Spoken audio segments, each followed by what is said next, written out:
Welcome to the Top Up documentary, and let's see what's happening in the north.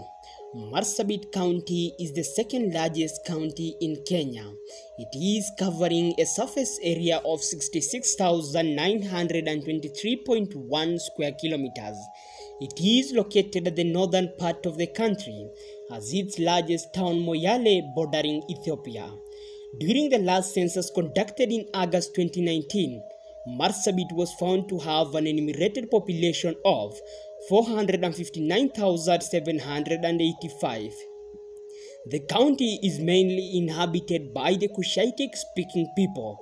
Very few Nilotic speakers and Bantus are residents of the county. Marsabit is classified into arid, semi-arid, and semi-humid in terms of precipitation. The county is majorly known for pastoralistic activities, as only 22% of its area is used for agricultural activities. Since the year 2005, the two major communities in the county, the Borana and the Gabra, have found it hard to share the space in the second largest county. These two communities have great resemblance in physical appearance. They have lived together since they came and settled in Marsabit. This has actually made them speak same language. These two communities are both pastoralists and their livestock share the same land for pasture. Within the capital city, the two communities live in the same jurisdiction. It is in the outskirts where they believe that the two communities live in areas separated by the Marsabit-Moyale highway. Before the year 2005, attacks between the two communities started where people were being killed while on their daily duties. Herdsmen and those going to fetch water were the ones losing their lives on a daily basis. No life was being spared by the attackers, whether men, women, or children. This made the two communities to stop seeing eye to eye in the exterior parts of the county. In July 2005 at dawn, a massacre occurred in Turbi, a small town within the county. Though sources have given different numbers, more than 100 people were killed, including children and breastfeeding mothers. This was the second largest massacre that was ever recorded in Kenya after the Wagala massacre in Wajir County. The inhumane act took place after a Gabra man was found dead as he was grazing his livestock. The Gabra went ahead to seek vengeance as they raided the Borana over 700 goats. The brutal killing happened the next day at dawn, and it hit the international headlines, leaving the country in a sorrowful moment. The government had to look for a possible solution to the ethnic violence that was hunting lives in Kenya within Marsabit County. The Truth, Justice and Reconciliation Commission were involved in the process. The peace-seeking exercise in Marsabit demanded for the lives of several leaders, from the national government, county government, and even religious leaders in a plane crash.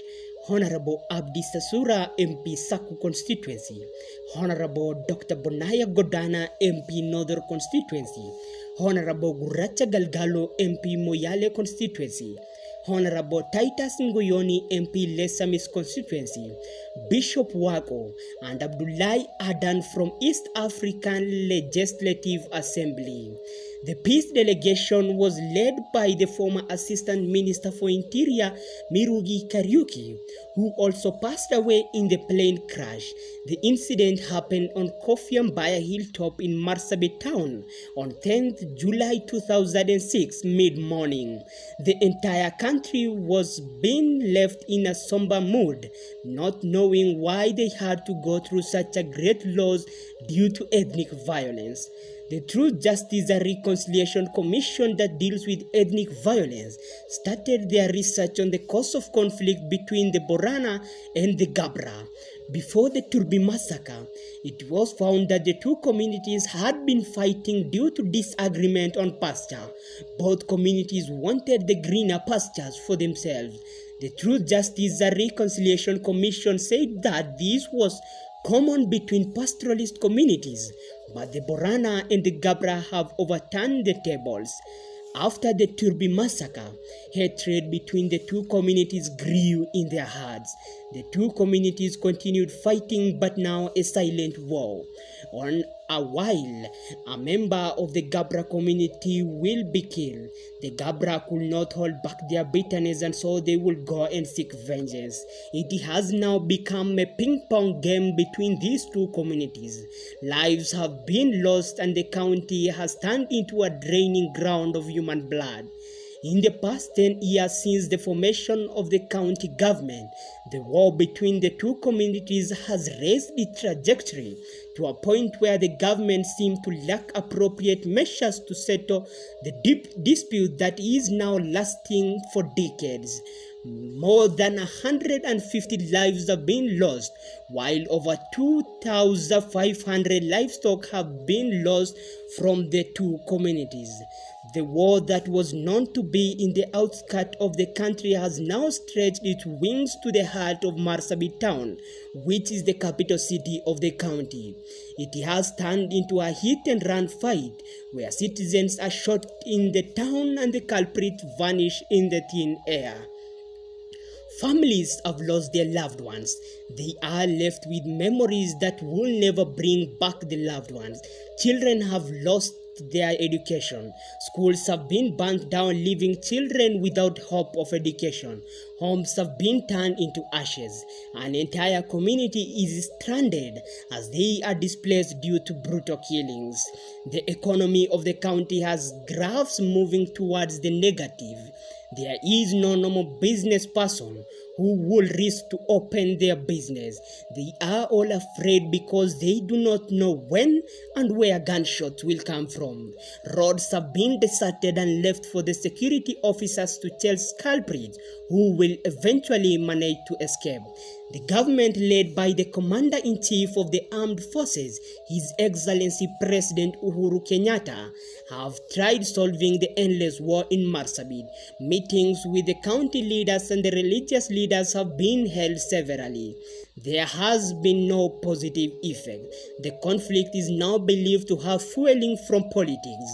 The county leaders have been asked to try and solve the problems in their land.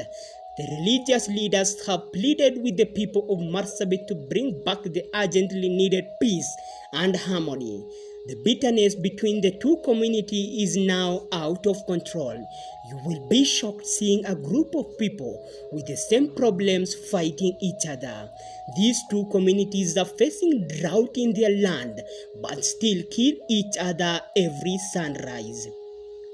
The government too seems to lack zeal in solving the problem in Marsabit County. The security agencies demand on citizens to give them information.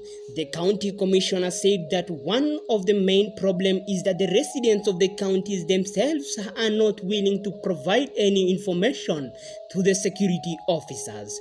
Few weeks ago, in a conference to seek for a solution, a bishop of the ACK Church said that it is the government who are supposed to take immediate action. People will be buried with tractors in Marsabit County if the government do not take any action. This was a statement that alarmed the government and the people of Marsabit. The Cabinet Secretary for Interior, Dr. Fred Matiang'i, responded to the bishop and said that it was the government who are supposed to take immediate action, but now they will for sure get on the land and use full arms to secure Marsabit County. The CS asked the political leaders and the religious leaders not to blame the government, for they will start a forceful disarming process within the county. The political leaders have also been asked to conduct peaceful campaigns before they lose the people of Marsabit to the brutal killings going on, as a way of bringing back sanity that is much needed in Marsabit County.